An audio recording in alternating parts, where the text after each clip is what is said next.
बिथाङा जाहैबाय उर्मिला बर्मन आरो बे उर्मिला बर्मना दिनै गावनि रोंगौथिखौ दिनै दिन्थिदों नाथाय बिथांनि जा खोमा बे खोमा फारनैबो खोनाया खोमा खोनायाब्लाबो बियो मेट्रिक आनजादखौ नैथि थाखोआव उथ्रिनानै दायो बिथाङा कलेज फरायगासिनो दङ 12 थाखोआवहाय आरो देग्लाय बिथाङा फाइनाल आनजादखौ होगौमोन नाथाय कभिडनि थाखाय दिनै जिहेतु हाई सेकेन्डारि आरो मेट्रिक आनजादखौ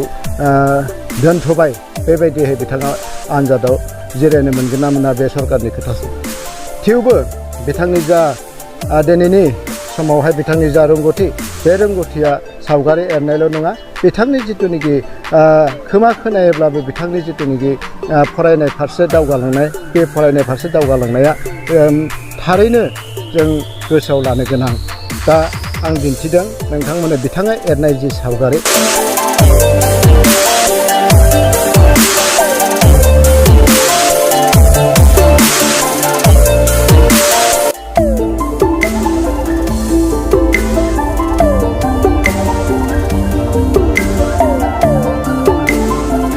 थारैनो बिथांनि जा एरनाय जितु कालार कम्बाइनेशन कालार जितु फोनांजाबनाय बे कालार फोनांजाबनाया खोब समायनायै बिथाङा काटनि थुख्रायाव बिथाङा एरनानै दोनदों दा बेनिनो मोनसे जि सुजुथाय बे सुजुथायखौ निउस 24 बड'लेण्डआ नोंथांमोननो दिन्थिनो आखायाव लादों निउस 24 बड'लेण्डआ बे समाव दङ उदालगुरि जिल्लानि सिङाव थानाय टंलानि साखाथि गामि कक्राकाटायावहाय आरो बे कक्राकाटायाव सासे हिन्जावसानि न'आवहाय फैदों जाय हिन्जावसा दिनै गावनि जिउजों जुजिनानै गावनि थैहां बरफहां जों बे जुजिनानै दिनै बे समाव मोन्दों आं बिथाङानो जाबाय उर्मिला आं दिन्थिनो थाखाय खावलायदों नै बिथां गथ' जाहैबाय उर्मिला बर्मन जाय उर्मिला बर्मना दिनै सिख्लासा जानानै फैदों बे समावहाय आरो बे सिख्लासा जानानै बिथाङा फरायनायाबो दायो हाई सेकेन्डारि फरायगासिनो दङ आरो बिथांनि जा जारिमिन बे जारिमिनखौ आं बे समाव बुंनो नागिरदों जे बिथांनि जिथु जारिमिन बिथाङा क्लास 8 आव जिथुनाखि फरायबाय थादोंमोन बे फरायबाय थानाय समाव बिथांखौ टाइफयडआ हमदोंमोन टाइफयडआ हमनायनिफ्राय ट्रिटमेन्ट होनानै जेने थेने बिथांखौ बासायना लाखिनो हादोंमोन आरो बासायदोंब्लाबो मा जानो बिथांनि जिउआव मोनसे खुनिया जानानै थानो गोनां जाहैबाय बे खुनिया जाहैबाय फारनैबो खोमाया खोनाला थेवबो बिथाङा नाजाथाबनानै गावनि गोसोनि जिथु मोन्दांथि बै गोसोनि मोन्दांथिजोंनो बिथाङा फरायनानै बिथाङा मेट्रिक आनजादखौ नैथि थाखोआव उथ्रिनो हादोंमोन आरो नैथि थाखोआव उथ्रिनानै दासिम बिथाङा हाई सेकेन्डारि देग्लाय सेकेन्ड इयार आनजाद देग्लाय फाइनाल होगौमोन दा बे सम सफैदों गावनि बे माने खोमादो खोनायाब्लाबो बिथाङा कलेजाव थाङो स्कुलाव थांदों बेबायदिनो गावनि फरायनायखौ बिथाङा गाराखै दा बे समाव आं बे सिख्लासानि खाथियाव थांनो नागिरदों आच्चा एथ' সময়त दा बिथाङा बर' रोङा बर्मन बिमा बिफाया नाथाय बर' आरो रोङो दा बिथांखौ आं हारसायैनो सोंनो नागिरदों এই মুহূৰ্তত মই দেখাব খুজিছোঁ মই যিটো ক'ব তাই কোৱাটো তাইটো শুনি নাপায় তথাপিও যিটো ইংগিত সেই ইংগিতেৰে তাই মোক ক'ব তুমি কি ক্লাছত পঢ়া নমস্কাৰ মোৰ নাম উৰ্মিলা বৰ্মন মই এতিয়া ছেকেণ্ড ইয়াৰ পঢ়ি আছোঁ 8 বছৰ আগতে মোৰ মেলেৰিয়া টাইফত ৰোগত ভুগি 2খন কাণৰ চাপৰ শক্তি হেৰুৱাইছোঁ আৰ্থিক কোনো সমস্যাৰ বাবে মই উচ্চ চিকিৎসা কৰিব পৰা নাই আৰু এতিয়া আৰু উচ্চ চিকিৎসাৰ বাবে মোৰ অসুবিধা হৈ আছে চ' মই চৰকাৰলৈ অনুৰোধ জনাইছোঁ যে মোক কিবা এটা সহায় কৰা যায় তেতিয়াহ'লে মই অলপ ভাল পাম बिथाङा जाहैबाय खोमानि जितु खोनानाय बे खोनानाया गैया थेवबो जितु आंनि बुंनाय आकार इंगित बिथाङा हमनानै आंनि जा एन्सार बे एन्सारखौ थेव आरो खनसे नायबावनो बिथांनि खाथियाव थांनानै आं बिथांनियाव आरो मोनसे नायबावनो नागिरदों आंनि बुंनायनिखौ बिथाङा माबायदि हमदांनानै बिथाङा एन्सार होयो তোমাৰ দেউতাৰ নাম কি অনিমা চন্দ্ৰ বৰ্মন বুজি পাইছা মই কোৱাটো শুনিতো পোৱা নাই তুমি শুনি নাপালেও তুমি বুজি পাইছা না ক'ত ধৰা তুমি মই যেটো সুধিছোঁ ক'ত ধৰা তুমি তো যেহেতু তোমাৰ কাণটোৱে নাই ক'ত ধৰা মই কি সুধিলোঁ তোমাক তুমিতো শুনা নাই মই কি কৈ আছোঁ কোৱাচোন বুজা নাই বিশেষকৈ ধৰিব পৰা নাই তথাপিও কি কৈছে মুখত সেইটো মই যেনিবা কি সুধিলোঁ তোমাক মাৰ নাম কি উৰ্মিলা বৰ্মন মাৰ নাম শেৱালী বৰ্মন মাৰ নাম শেৱালী বৰ্মন আৰু তোমাৰ গাঁওখনৰ নাম গাঁও ৰূপাঘাট হয় আকাৰে ইংগিতে তেওঁ ধৰিব পাৰিছে গাঁওখনৰ কথা মই সুধিলোঁ মাকৰ নাম সুধিলোঁ আৰু কিছু কথা তেওঁ মানে কাণেৰে নুশুনাৰ কাৰণে অসমীয়াতে কিছুমান কথা ক'ব পৰা নাই তথাপিও যিহেতু কলেজত যায় মানে স্কুলত যায় তেতিয়া শিক্ষকবিলাকে তাইক যেনেকুৱা পাঠদান দিয়ে সেই পাঠদানটো তেওঁ অনুসৰণ কৰি তেওঁৰ যিটো আকাৰ ইংগিত সেই আকাৰ ইংগিতে অনুসৰণ কৰি পেলাই তাই কিতাপত পঢ়ি বহুতখিনি জ্ঞান আয়ত্ত কৰিব পাৰিছে উচ্চ শিক্ষাও ল'ব পাৰিছে বুলি ক'ব লাগিব বৰ্তমান উচ্চ শিক্ষা ল'বৰ কাৰণে তাইৰ ইচ্ছা আছে কিন্তু ইয়াতে এটা সমস্যা এটা সৃষ্টি হৈছে তাইক কেনেকৈ চিকিৎসা কৰিব পাৰে যিহেতু দেউতাকৰ এইটো অৱস্থা নাই তেনে ক্ষেত্ৰত তাই একমাত্ৰ বিনম্ৰভাৱে অনুৰোধ কৰিছে তাই নিজেই চৰকাৰৰ পৰা চৰকাৰক আহ্বান কৰিছে তাইৰ ট্ৰিটমেণ্টৰ কাৰণে যিহেতু খুব প্ৰয়োজন সেই প্ৰয়োজনখিনি সকাহ দিবৰ কাৰণে চৰকাৰক তেওঁ আহ্বান জনাইছে তাইৰ ট্ৰিটমেণ্টৰ কাৰণে কিবা সকাহ দিবৰ কাৰণে এতিয়া बे समावहाय आं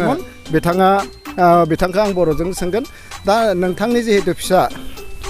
फेदेरबाय फोलावबाय मोनथिबाय बिथांनि जा जारिमिन बिथाङा लोमजानानै टाइफड जानानै बेबायदि जादों दायो बिथांनि हालोदा माबायदि दं खुलुमबाय क्लास 8 फरायबाय थानायावहा मेलेरिया जानायनिफ्राय बिदि खामा फारनायाबो माने खोनासंला दा बे माने ओरैबायदि कन्डिसन दङ माने 0% माने खामा फारनायदोबो माने 0% खोनाया दायो बे फरायगासिनो दङ class higher secondary second year माने स्कुलाव ओरैबायदि आइडियावनो लायो स्कुलाव फोरोंगिरिया जेरै माने क्लास होयो आइडियावनो बिनि आइडियाव केपचार खालामनानै माने एग्जामाव होयो दा माने आं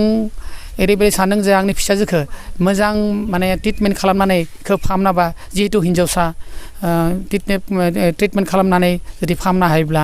आंनि गोसोआ जोबोद माने गोजों माने माबा जागौमोन बे समाव नोंथाङा ट्रिटमेन्टनि थाखाय जिहेतु नोंथाङा गोहो गैया बे समाव नोंथाङा सोरखौ खावलायनो नागिरदों नोंथाङा मा मदद नागिरदों आं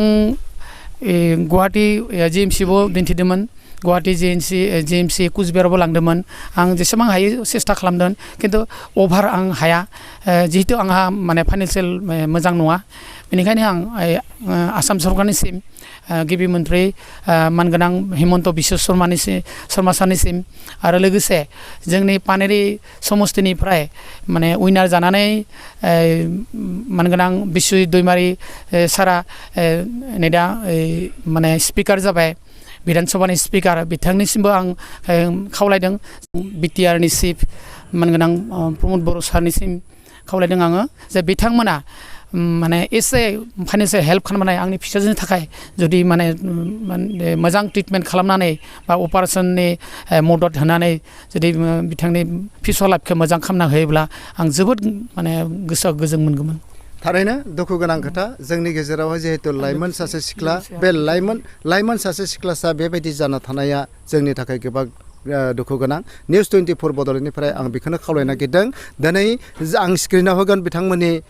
नाम्बारखौ आरो बे नाम्बार होनाय लोगो लोगो सोरबा जुदि गोसो गुदुं जानानै बिथांनि ट्रिटमेन्टनि थाखाय जुदि सोरबा मदद हरोब्ला बे नाम्बाराव कल खालामनानै बिथांमोनजों डाइरेक्ट जगाजग खालामनो हागोन बे समाव आं बिथांनि जिहेतु बिमा दं बे बिमानि खाथियाव थांनानै आं सोंनो नागिरदों जिहेतु नोंथांनि फिसा सासे बेबायदि जाना थाबाय थेवबो फरायनायखौ गाराखै नोंथांनि गोसोआव गोबां दुखु दङ जिहेतु सिख्ला सासे दा हिसाबै बिथांनि ट्रिटमेन्ट होनो होनबाबो बिथांनि सिकित्सा होनोब्लाबो हायाखै रां रांखौनो मा बुंनो नागिरदों दा नमस्कार आं असम सरकारखौ आं माबा खालामनो नागिरो जाहाथे कुमुद बर' सार जाहाथे आंनि फिसाजोनि थाखाय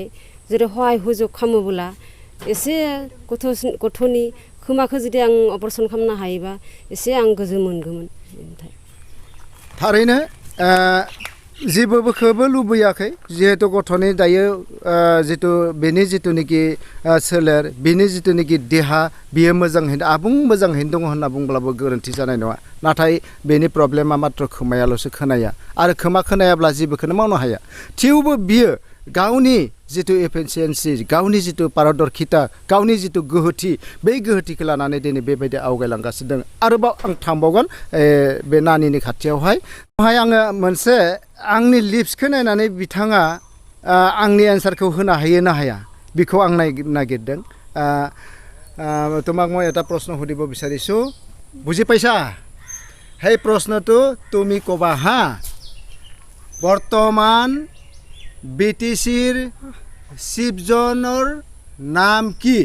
প্ৰমোদ বড়ো প্ৰমোদ বড়ো। হয়। বৰ্তমান অসমৰ মুখ্যমন্ত্ৰীজনৰ নাম কি? মননে হিমন্ত বিশ্ব শৰ্মা। হিমন্ত বিশ্ব শर्मा। नुबाय थारैनो सोमोनांथावना जे आं बुंदों बे बुंनायखौ बिथाङा खोनायाखैब्लाबो आंनि बुंनायखौ बिराद मोजाङै नायो बियो लिप्सआव बे गुस्थियावहाय बे गुस्थियाव नायनानै बिथाङा बिनि फिननायखौ होयो आरो बेबायदिनो बिथाङा लिप्सखौ नायनानैनो যেতিয়া তোমাক পঢ়াশালীত শিক্ষকে সোধে পঢ়াশালীত যেতিয়া শিক্ষকে সোধে তোমাক প্ৰশ্ন তেতিয়া তুমি প্ৰশ্নটো বুজি কাণেদি শুনি নাপোৱা তাৰপিছত কেনেকুৱা উত্তৰ দিয়া তুমি উত্তৰটো কেনেকুৱা দিয়া মুখত দিয়া মুখত চাই ফালে কোৱা না হয় মুখৰ অঙ্গি ভঙ্গি দ্বাৰা গম পোৱা যায় মুখৰ অঙ্গি টিচাৰ বিলাকৰ মুখৰ অঙ্গি ভঙ্গি বিলাক গম পোৱা যায় না ঠিক তেনেকৈ তুমি উত্তৰ দিয়া নহয় জানো थारैनो गोबां दुखु गोनां नैबे सिख्लासा नैबे समावहाय लाइमोन समावहाय बिथाङा हयथ' दायो खोब 17 बोसोर जादों 17 बोसोर जानाय बे सिख्लासाया थारैनो जोंनि थाखाय बिराद माने दुखु गोनां होननानै बुंनांगोन दिनै बिथांनि खोमाया खोनायाखै थारैनो निउज 24 बड'लेण्डनिफ्रायबो खावलायदों जिहेतु जोंहा बिटिआर सरकार दङ असम सरकार दङ एमएलए दङ एमसिएलए दङ EM दङ बिथांमोना जाहाथे बिथांनि नखरखौ एसे अनसुंथाइ होनानै बिथां सिख्लासानि भबिष्यतनि जितु जिउ भबिष्यतनि जितु थांना थानायनि राहा बा भबिष्यतनि जितु ट्रिटमेन्ट बे ट्रिटमेन्टखौ खालामना होयो बिनि थाखाय जों खुथारै खावलायदों जों निउज 24 बड'लेण्डनिफ्राय आं निउज 24 बड'लेण्डनि जानानै कनक चन्द्र बर' गोजोन्थों